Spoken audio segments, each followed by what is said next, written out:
Hello, everyone, and welcome back to Spare a Thought, the podcast that shines a light on the people, ideas, issues, and organisations that are often overlooked or misrepresented in the media. I'm your host, Tom Spare. Today, we're diving into the extraordinary life of a woman often called the godmother of the civil rights movement, someone who stood shoulder to shoulder with the movement's greatest leaders, Dr Dorothy Height. I became aware of Dorothy Height through Njenje Mbanga, the creator and host of the Forgotten Generation podcast. The Forgotten Generation is centered on speaking to young people and inspiring change makers about issues that matter to them and the journeys they're on and who they are to amplify their voices.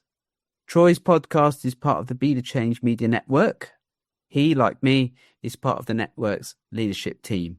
I'll be mixing between the interview I conducted with Troy earlier in the month with a bit more detailed background on Dorothy Height's life and career, sourced from an interview with Dr Height at the National Portrait Gallery in 1997. I'll link the interview in the show notes.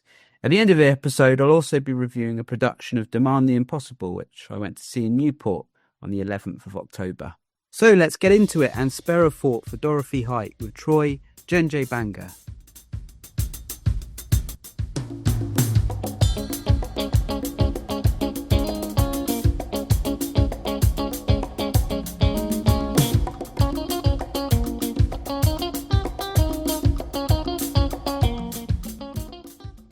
Hello, I am Dorothy Mbanga, and I was born in Pontefract, West Yorkshire, near Wakefield.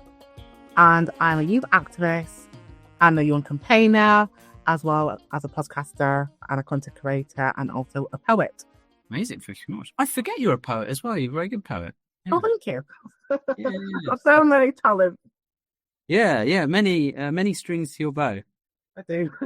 I also saw, this is a bit off topic, this is usually what happens when I do these things. I think I saw a picture of you on LinkedIn of you up on a stage presenting something. What was that?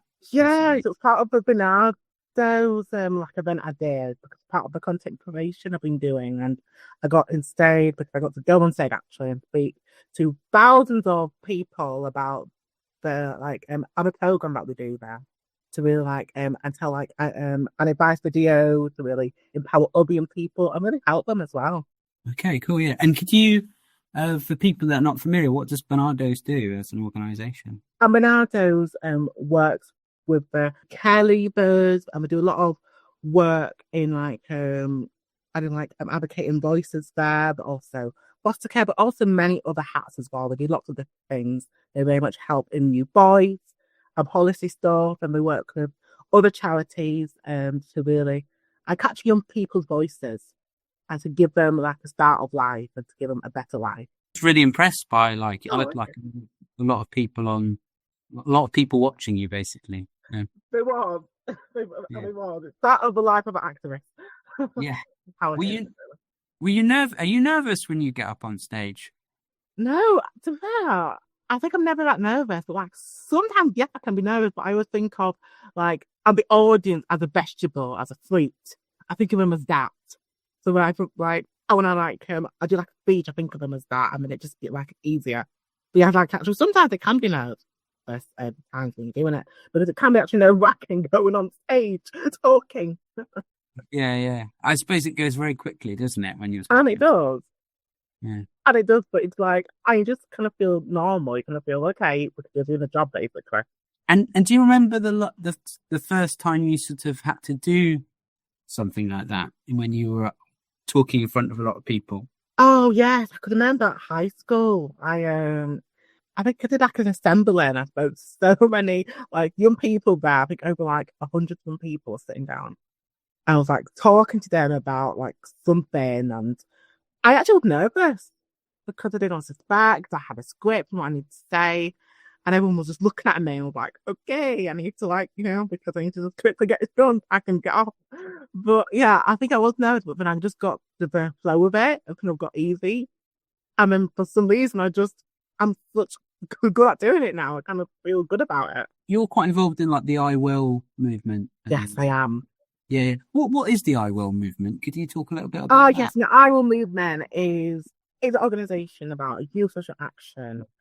and for young people to, and for young leaders and young change makers to have a voice and to and campaign in local areas, but also national areas as well. And to use their social action at, like, it could be maybe education, maybe like and disabilities, youth voice and climate change, and to really have a voice locally but also nationally as well. And to create amazing opportunities that it like is there as well. There's lots of opportunities, but but also you can create your ideas and your different opportunities that you want to do as well, and they will help you, and the staff I will help as well. And like it's really very inclusive. It's really very much engaging, and we do a lot of work in different areas. So even like places, like even like at different places that we do like places work, and we do lots of events and lots of like London trips, and maybe lots of like sometimes like international trips as well, and like workshops. So yeah, we do lots of different things in our movement to really capture a youth voice. Today, Troy, we're talking about a very interesting topic. We're talking about Dorothy Height, who, to be honest, I hadn't heard of her. So we had this discussion a while back where we were saying, you do your podcast, The Forgotten Generation, and we were also having a discussion, or maybe we could do like crossover episodes between your podcast and mine, because we're both part of the Be the Change media network, and we could do like forgotten people, so people that perhaps don't feature much in history. And before we talk about Dorothy Height, I want to sort of get to know you a bit better, because I like to get to know people I'm interviewing a bit better. What inspired you to set up your podcast, The Forgotten Generation? And was the podcast in any way inspired by your own lived experience? Yes, because I think actually very much like I started when I had a poem called "Unforgotten Child," and that poem was about my lived experience, about me feeling like I don't fit into the world like everyone else because I'm autistic. I've got learning disability, and I see the world so different to others. And when I wrote that poem, it felt very powerful. I was saying about make a difference, like our voices matters, and as people who have send, and we like because I want to be listened to, we want to be valued, and we want to feel seen. And that poem really made me think. Actually, and like my life's been always about a journey. I've gone through a lot in my primary school, high school, college, and my an apprenticeship program. And then I wanted to just volunteer and do my activism stuff because I just love it. Like I feel like it's home to me. I feel like it's where I belong. Just me, the forgotten child. I would have never thought myself would have a voice and speak to professionals and be something I wanted to be. An activist for young people having a voice, advocating for inclusion among young people, as well as myself. We young people have a lived experience and want the same goal in making the world a better place for us to live and be happy.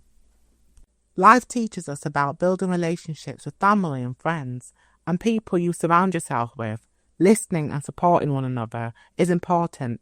Your voice counts and is unique in many ways. By you being a listener, it opens something to someone and it gets you to understand them as well as you. Teachers, doctors, emergency services, social workers and youth workers and others are so special in the world. They change the lives of people, and us young people are support us in our daily life and help us when we most need it.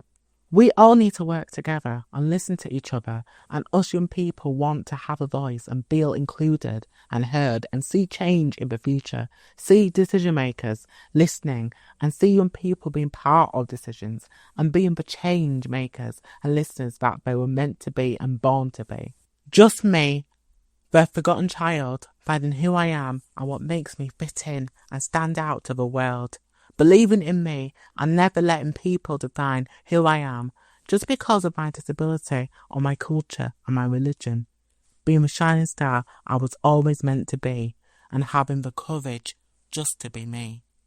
I think all of that made me think about my experience as the forgotten child, and then I started to think about other young people out there who kind of like I don't get listened to, who don't get heard, and for those with same as well who don't get listened to. And I wanted to create because like a platform of like representation, something powerful to amplify their voice. And that made me think, I've forgotten generation. I was like thinking, yeah, I was like, this is brilliant because like forgotten generation, like young people are kind of like forgotten in the system and forgotten in different ways. And their voice doesn't have a platform and a voice to go and talk about their journeys and for them to feel like they can be powerful and they can be seen and they can shine. So yeah, it kind of turned out that way and it just became a thing. And then yes, and then we made series one and like because I think we're now like at finished series two and yeah, we're just rolling with it now. I think it's good. And how did you get involved with the network as well? When do you remember when you first met Lily? And I've heard like, interacted with her on social media, on Instagram, because I was always liking and Be the Change podcast from hers. I was always liking every episode. I was always like and commenting on what a great episode. And I was like to Lily one time, like, I would love to be a guest on your show. I was like, one day you will be. That's what and see. So I kept, because I kept liking everything and all that stuff. And then one day she said to me, like, Troy, I've got a surprise for you. And I got a question. Would you like to have your own podcast? I was just shocked. I wasn't expecting it over last year, 2024. I just wasn't thinking about it. And it just kind of happened where I was doing all my all my advocacy work locally and nationally. And yeah, I was like, okay, I can do this. I'm like, this sounds fun because I love, talking. I love yapping because, like in a way in my head, I always have because I always had like a talk show. So why not do a podcast? So yeah. And you do crossover episodes as well, don't you? You said. Yes, I sometimes might do crossover episodes, like some specials here and there. But yeah, I always like to and get other young people's voices heard in different ways. Make sure that every person's voice is heard like in different aspects of life. If it's maybe like disabilities, if it's I'm an LGBT community, like so many young people's voices need to be heard. So I make sure that I give them a voice there. Moving away from your experience in the podcast to the subject of today, Dorothy Height. Who was Dorothy and why did you want to talk about her today? And Dorothy Height was an American and African civil rights and women's activist, and she focused on the issues of African and American women and from employment and also voter awareness. And she was also the first leader in the civil rights movement. And the reason why I wanted to talk about her was because she did a lot of youth voice work in tackling women's rights, and she really took a stand for what it was meant to be, and actually really believe that women's rights is important as well as men's rights, as well as any other rights. But I think specifically she really campaigned a lot of her time to really and cater for their journeys and their voice. To add that the theme of History Month was and standing firm in the power and the pride, and I felt that Dorothy Height really stood into that. Yeah, that's right. So the theme. Do you want to say that again? The theme of the. Yes, and the theme for Black History Month is standing firm in power and pride. Okay, and what does that mean to you? Do you think? I think it means to me about standing firm is standing very strong and determined, and never giving up on what you believe in, and also the power in that, and the pride to keep going, to keep campaigning and really showcasing your voice, and and very much knowing that you matter in the Black history of things, and that you actually made a big impact. And yeah, I think that's what I would say. Dorothy Height was born in Richmond, Virginia in 1912 and grew up in Rankin, Pennsylvania, a small steel mill town outside of Pittsburgh. She was a child of older parents, a fact that her sisters loved to tease her about. As she recalled, so often my sisters, when they turned to me for something, said, she's an old folks' child. Being an old child meant her childhood was spent less with games and more with the adult world of her deeply active parents, conventions, church meetings, and club movements. This early exposure to organising defined her. Rankin itself was a multi-ethnic community which had a profound impact on her worldview. I think that had a great deal of bearing on the fact that I never had to learn to appreciate difference. Everything around me was different, all the time. Her first defining moment of activism, however, came from a moment of betrayal. A poster girl for the YWCA's Girls' Reserve, she travelled to the Central Branch in Pittsburgh with friends, only to be denied a simple swim. It was explained to me they didn't have a swimming pool for coloured girls. Here I am, the poster girl, and I can't swim. It was an awakening. That feeling of injustice, an illogical situation that others considered normal, would fuel the rest of her life. In high school, Dorothy proved to be a powerhouse student and speaker, winning a major oratorical contest that secured her a $1,000 scholarship. Her dream was to become a physician and then specialise in psychiatry. That scholarship led her to apply to Barnard College in New York. The subsequent rejection became a critical lesson in systemic racism. She said, well, we have a quota. We can only take 2 Negro students at a time, and we have Belle Tobias and Vera Joseph. You have to wait anyway until the fall. The door at Barnard was slammed shut by a racial quota. Desperate, she followed advice to New York University. Arriving late and without the correct paperwork, a sympathetic dean looked at her excellent grades and her acceptance letter from Barnard. She said, a girl with these kinds of grades doesn't need an application to NYU. And so she was registered. So you can understand why I love the dirty grounds at NYU, she said. She went on to earn her master's degree in just 4 years. But the Great Depression and the death of her brother forced a career shift. The church was not ready for a black woman leader, so she moved into social work. Her goal shifted from medicine to people, service, and understanding the social ills that plagued the community. And often when we think of civil rights in America, we think of someone like Dr. Martin Luther King or John Lewis. I think there's a lot of mythology that's created around Dr. Martin Luther King Jr. because he had a big story to tell. Yeah. But it sounds like Dorothy's work was a lot more practical, and she just identified what was going on wrong and wanted to fix it rather than perhaps thinking about a bigger idea. Do you think that was perhaps... With Martin Luther King Jr., I think his vision was all about that big dream. All about wanting that big dream, but he wasn't really going into the detail, the practicality of it, really setting it in stone. But with Dorothy Height, she was very much, okay, this is happening, let's take action now rather than later. Yeah. The issue was going to keep growing and growing and growing, especially with employment, especially with and the rights for women. She was very much about, let's try and change history now rather than wait down the line where it doesn't happen. Height's professional career began in earnest in the heart of the Harlem Renaissance and the Depression. After several roles, she joined the Harlem YWCA as an assistant executive, eventually becoming the director of the Emma Ransom House Residence, the largest for Negro girls in the country. It was here that she confronted what she called the Bronx slave markets. Young women would go and stand on a corner. Employers would ride up and look them over and choose one. I said you could say slave market because the women are standing on the streets, selected as slaves were selected. Her outspoken testimony before the city council on this practice drew international attention, highlighting the exploitation of young black domestic workers. In 1937, a chance assignment changed her life forever.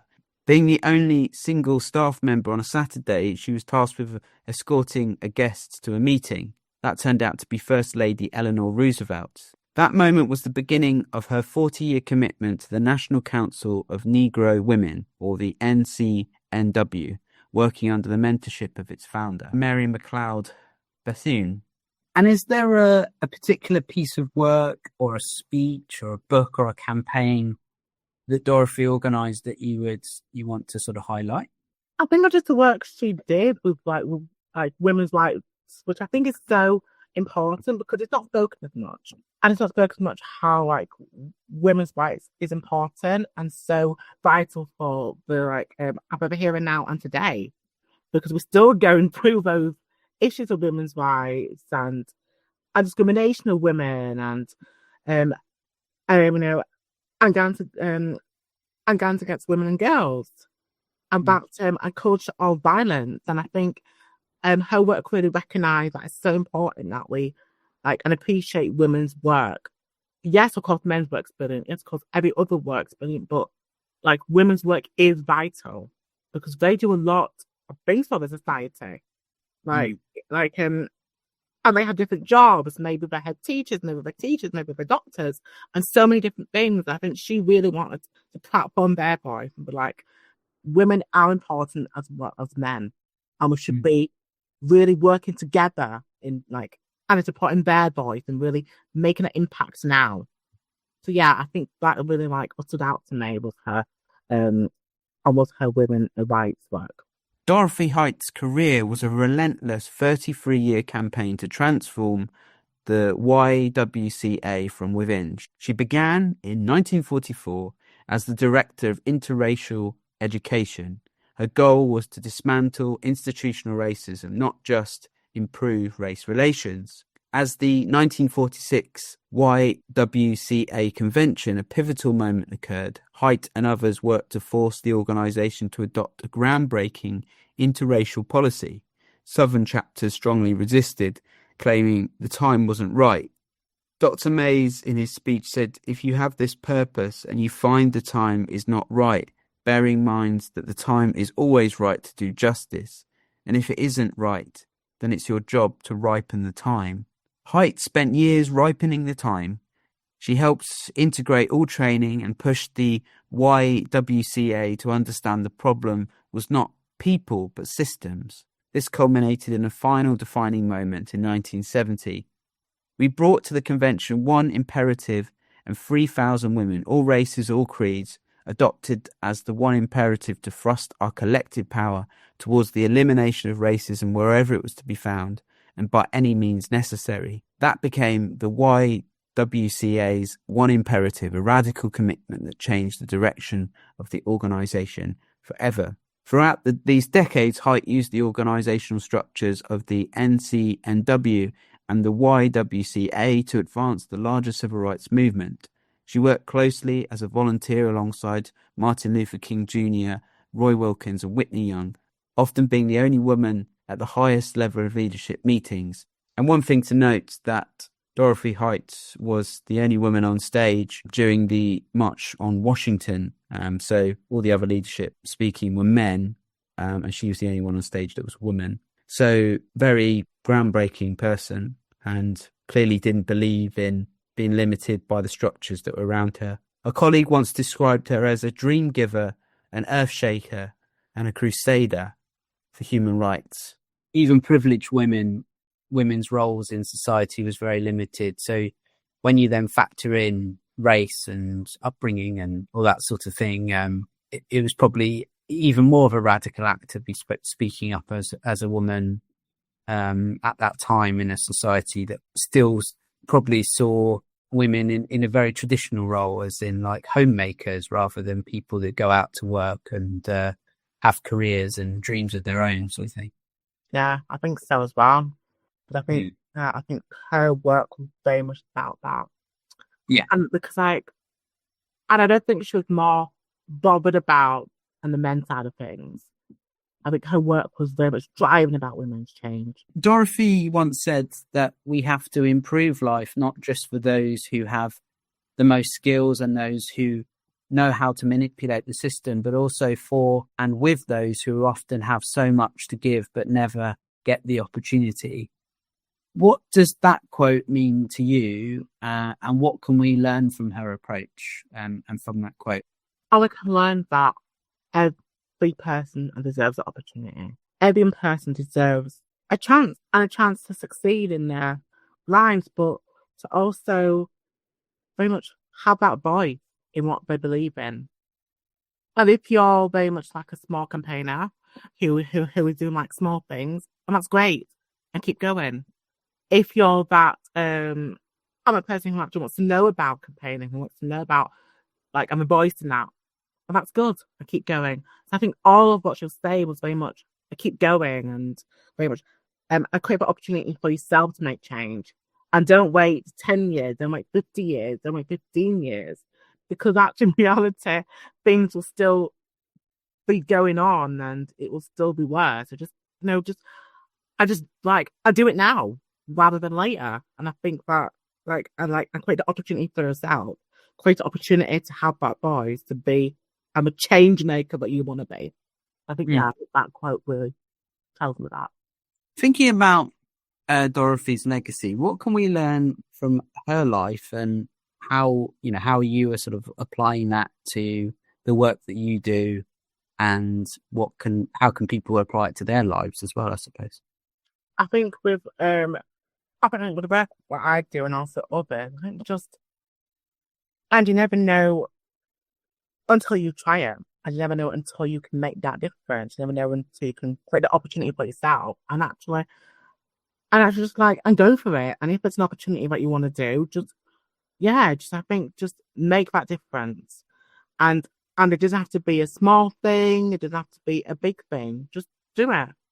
Because I think sometimes it's just I think sometimes it's okay to just learn different things.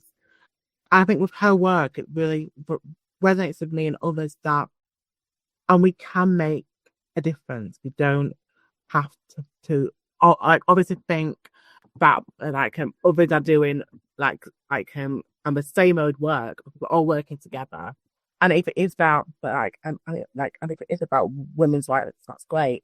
If it's about education, that's great because we're all working together in making that difference. So I think her work is about creating opportunities for yourself, but also working together in making that difference. Yeah. There's that piece of advice of go and do it, go get involved. Are there any things that you know now that you wish you'd known when you first became an activist? And there's no such thing as a daft idea. And there's no such thing as a daft question as well, because and you're learning and growing. And I think what she did, she was learning and growing. She was very much advocating for those women who have and who very much don't have that voice, and who's really passionate about something, and just go for it. Take that opportunity. I think that's something I think I didn't know at first when I did this, because I didn't know exactly what to do. Because I kind of was looking at other people's work when I was like, I need to make my own work unique and different. And I think that's what she taught me, is that every work's unique and different, but we're all and we're all in this together, but we're all creating change in different ways. I'm just thinking as well, Troy, I'd like to share links to your podcast. Are there any particular episodes that you're very proud of that you would like to, and you don't have to necessarily answer that now. For example, you could go and think about it and then send me some your top 3 or episodes that you'd like to share. And my top one had got to be the National Youth Strategy episode that I did as a special, and getting those young people's voices heard, in a big platform. I think with the I Will movement, but also with the government and empowerment as well, to have a say on what young people need and their voice. I think that really, and the title's their journey, and I think it was really powerful to really get their message across. So that's one. I would also say the first ever episode of my podcast, and with Eden Byrne, she's absolutely brilliant. And she's a fellow podcaster on the network too, I suppose, for all, and go and check out as well. Because I think her episode really was very much a starting point of the show that really got me really passionate even more about it, about her journey and where she came from, and how her voice has impacted others, and the journey she's been on, and also really and her advice to other young people. So so that's one. And also the last one, I would say, I think was my almost my anniversary one, the first year of the podcast. Because that one was really a reflection to me of the work that I've done so far. It's incredible, to really have that time to just I talked to my past guests and to really I capture why the generation is important and why it's such an important youth voice podcast.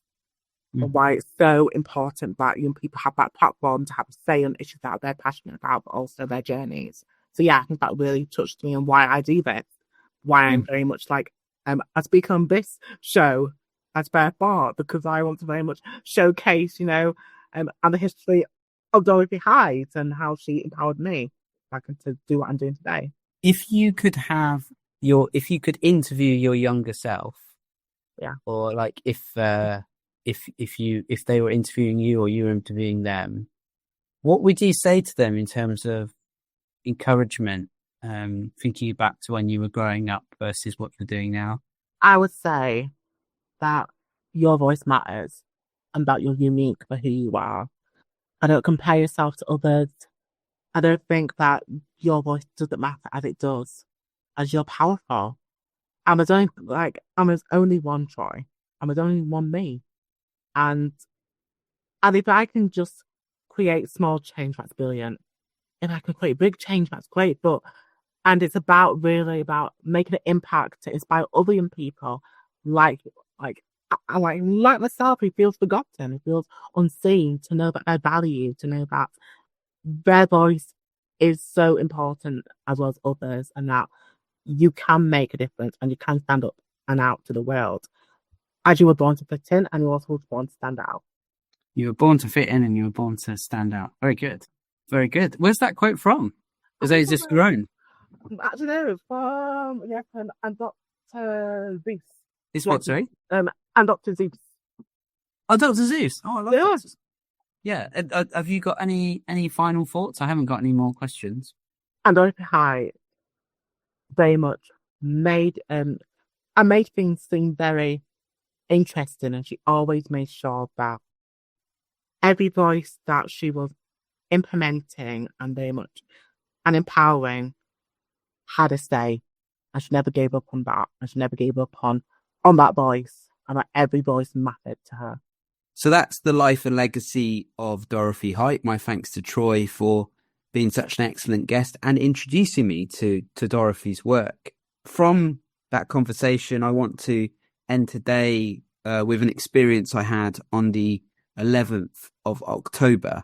I went to Newport in South Wales to attend first a Q&A supporting and a performance of Demand the Impossible at the Corn Exchange. The play was produced by Commonwealth, who make site-specific theatre events that encompass electronic sound, new writing, visual design and verbatim. Their work is political and contemporary, based in the present day, the here and now. They make work that is relevant and addresses concerns of our times, produced in Bradford and in Cardiff.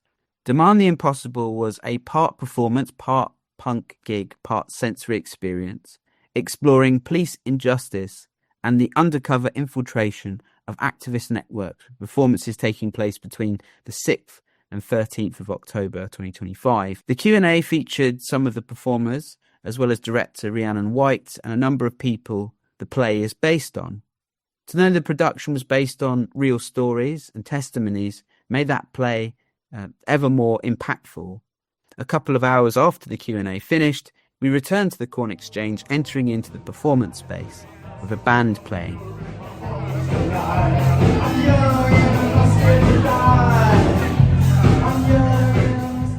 The production was focused on the spy cop scandal, the undercover infiltration of activist networks by police, which includes officers forming sexual relationships under false pretenses and officers spying on racial justice campaigns and blacklisted construction workers.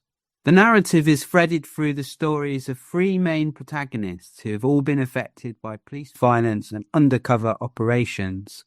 A Black Lives Matter activist whose monologues draw on real-life experience of the actress playing them, Bianca Ali. A blacklisted construction worker, an electrician harassed by striking, played by Sol Roberts. And an environmental campaigner who is betrayed after falling in love with an undercover police officer, played by Husina Raja. The production was a mix of music, spoken word, speech and song. The performers moved around the space, tension racketing up as the characters began to question why the police seemed to know their every move. As the actors performed their monologues, a videographer captured the performances on an iPhone with real-time imagery projected onto material screens hanging from the ceiling.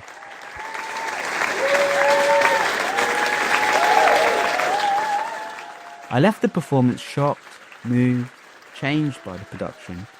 It did make me question my views on institutions, particularly on the police and the wider media narratives on social movements and protest groups. It brought to mind Stop Oil and the pro-Palestine activists being arrested by the police, while there's been very few arrests at the much larger Unite the Kingdom marches. Personally, it was great to see my friend Bianca Ali playing a central role in the production, and to be there with her sister Sinead and her mum Donna was extra special too. A really profound experience that I will never forget. So that brings to an end this episode on Dorothy Height to conclude Black History Month. I've set myself the goal of featuring more episodes on representation, with future discussions on race and TV, and refugees in cities, which will be released in due course. Until then, I'd like to thank my guest, Troy Njenje Mbanga. I'll share some of Troy's episodes of The Forgotten Generation in the show notes. If you'd like to find out more about the podcast and hear my thoughts on a range of topics, you can subscribe to my Substack, which I've linked to in the notes. The title track for this show is Young Shall Grow, credit and thanks to Afro Cluster, Magugu and Asha Jane. Spare a Thought is a Be the Change Media Network production.